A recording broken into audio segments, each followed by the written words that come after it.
السلام علیکم دوستو، آپ سب کو میرے چینل میں خوش آمدید۔ دوستو، دلچسپ اسلامک معلومات کے لیے ویڈیو کو اینڈ تک لازمی دیکھیں۔ سوال ہے، حضرت محمد صلی اللہ علیہ وآلہ وسلم کو دودھ پلانے والی کتنی خواتین تھیں؟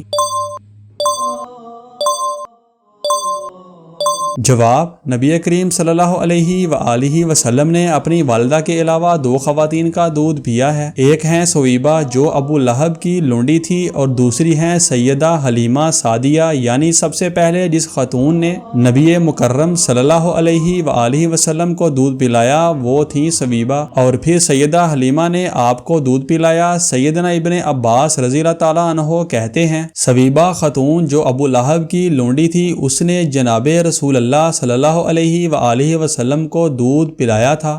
سوال ہے، جب فرعون ڈوبنے لگا تو اس کے آخری الفاظ کیا تھے؟ جواب، جب فرعون ڈوبنے لگا تو اس کے آخری الفاظ یہ تھے، میں ایمان لایا کہ اس کے سوا کوئی معبود نہیں جس کی عبادت کی جائے، اور میں موسیٰ کے رب پر ایمان لایا ہوں۔ القرآن، اور ہم بنی اسرائیل کو دریا کے پار لے گئے، پس فرعون اور اس کے لشکر نے سرکشی اور ظلم و تعدی سے ان کا تعاقب کیا، یہاں تک کہ جب اسے یعنی فرعون کو ڈوبنے نے آ لیا، وہ کہنے لگا، میں اس پر ایمان لے آیا کہ کوئی معبود نہیں سوائے اس معبود کے جس پر بنی اسرائیل ایمان لاتے ہیں، اور میں اب مسلمانوں میں سے ہوں۔ سوال ہے، ایک عورت کن کاموں سے 1000 شہیدوں کا اجر حاصل کرتی ہے؟ جواب، ایک عورت کو 1000 شہیدوں کا اجر حاصل ہوتا ہے جب وہ اپنے شوہر کے ساتھ حسن سلوک اور نیک سلوک سے پیش آتی ہے۔ اسلامی تعلیمات کے مطابق ایک مسلمان عورت جو اپنے شوہر کی خوشی کا خیال رکھے، اس کی خدمت کرے اور گھر کے معاملات میں اس کی مدد کرے، اسے اللہ کی جانب سے عظیم اجر ملتا ہے، جیسا کہ احادیث میں بھی اس کا ذکر موجود ہے۔ یہ اجر اس کے صبر و وفاداری اور اپنے شوہر کے ساتھ محبت اور تعاون کی بنیاد پر ملتا ہے۔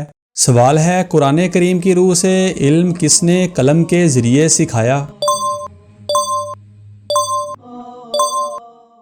جواب، قرآن کریم کی روح سے علم اللہ تعالیٰ نے قلم کے ذریعے سکھایا۔ یہ ذکر سورہ علق کی پہلی آیات میں ہے، جہاں اللہ تعالیٰ فرماتے ہیں، پڑھ اپنے رب کے نام سے جس نے پیدا کیا، اس نے انسان کو ایک لوتھڑے سے پیدا کیا۔ پڑھ، اور تیرا رب بڑا کریم ہے، اس نے قلم کے ذریعے علم سکھایا۔ یہ آیات علم کی اہمیت اور تعلیم کی طرف اشارہ کرتی ہیں۔ سوال ہے، کون سی مخلوق کی خوراک ہم چوری کرتے ہیں؟ جواب، ہم شہد کی مکھی یعنی ہنی بی کی خوراک چوری کرتے ہیں۔ شہد کی مکھیاں اپنے لیے پھولوں سے رس جمع کرتی ہیں، اور ہم ان کا بنایا ہوا شہد استعمال کرتے ہیں۔ یہ ایک خوبصورت مثال ہے کہ ہم بعض اوقات دوسری مخلوقات کی محنت اور خوراک کا فائدہ اٹھاتے ہیں۔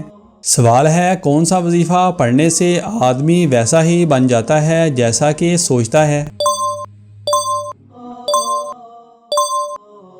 جواب، اسلامی تعلیمات کے مطابق استغفار پڑھنے کا وظیفہ پڑھنے سے آدمی ویسا ہی بن جاتا ہے جیسا کہ وہ سوچتا ہے۔ استغفار اللہ تعالیٰ کی رحمت طلب کرنے اور اپنی غلطیوں کی معافی مانگنے کا عمل ہے، اور یہ ایک مؤثر طریقہ ہے جس کے ذریعے انسان کی سوچ اور کردار میں بہتری آ سکتی ہے۔ سوال ہے، کیا لوگوں کو ہنسانے کے لیے جھوٹ بولنا جائز ہے؟ جواب، اسلامی تعلیمات کے مطابق لوگوں کو ہنسانے کے لیے جھوٹ بولنا جائز نہیں ہے۔ جھوٹ بولنے سے انسان کی سچائی اور اعتماد میں کمی آتی ہے، اور یہ ایک ناپسندیدہ عمل سمجھا جاتا ہے۔ نبی کریم صلی اللہ علیہ وآلہ وسلم نے فرمایا ہے کہ جو شخص بات کرے اور انسانوں کو ہنسانے کے لیے جھوٹ بولے، اس کے لیے تباہی ہے، تباہی ہے، تباہی ہے۔ سوال ہے، زمین پر انسان کا کیا مقام ہے؟ جواب، اسلام میں انسان کا مقام بہت اونچا اور خاص ہے۔ اللہ تعالیٰ نے انسان کو اپنی خلقت میں سب سے بہترین صورت میں پیدا کیا ہے، اور اسے زمین پر اپنا خلیفہ مقرر کیا ہے۔ قرآن کریم میں اللہ فرماتے ہیں، اور جب تیرے رب نے فرشتوں سے کہا کہ بے شک میں مٹی سے انسان پیدا کرنے والا ہوں۔ انسان کو عقل، سمجھ بوجھ اور اختیار عطا کیا گیا ہے تاکہ وہ اللہ کی عبادت کرے اور زمین پر اچھے اعمال انجام دے، لہذا انسان کا مقام اللہ کی نعمتوں نعمتوں کا شکر گزار ہونا اور زمین پر بہترین طریقے سے زندگی گزارنا ہے۔ سوال ہے، ایک عورت کی نماز کب قبول نہیں ہوتی؟ جواب، اسلام کے مطابق ایک عورت کی نماز اس وقت قبول نہیں ہوتی جب شوہر کا غصہ، اگر شوہر اس سے ناراض ہو تو اس کی نماز قبول نہیں ہوتی۔ اس لیے عورت کو چاہیے کہ وہ اپنے شوہر کی رضا کو حاصل کرنے کی کوشش کرے۔ حیض اور نفاس، جب عورت حیض یا نفاس میں ہو تو اس کی نماز قبول نہیں ہوتی، اس دوران وہ نماز نہیں پڑھ سکتی۔ منافات، نماز کے دوران اگر عورت ایسی چیزوں میں مشغول ہو جو نماز کی حالت کو متاثر کرتی ہیں، مثلاً باتیں کرنا یا ہنسی مذاق کرنا، تو اس کی نماز بھی متاثر ہو سکتی ہے۔ یہ اصول اسلامی تعلیمات کے مطابق ہیں اور ان کا مقصد نماز کے صحیح طور پر قبول ہونے کو یقینی بنانا ہے۔ سوال ہے، کان کے اندر خارش ہونا کس بری مصیبت کی علامت ہے؟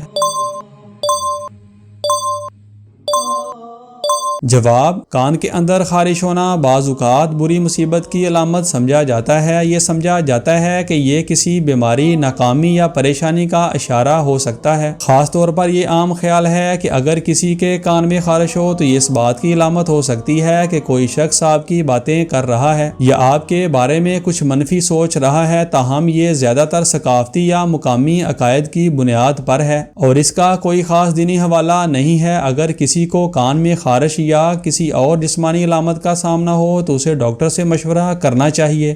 دوستو، اگر آپ کو ہماری یہ ویڈیو پسند آئی ہو تو اس کو لائک اور چینل کو سبسکرائب لازمی کریں اور ان خوبصورت اسلامک معلومات کو اپنے دوستوں کے ساتھ شیئر لازمی کریں۔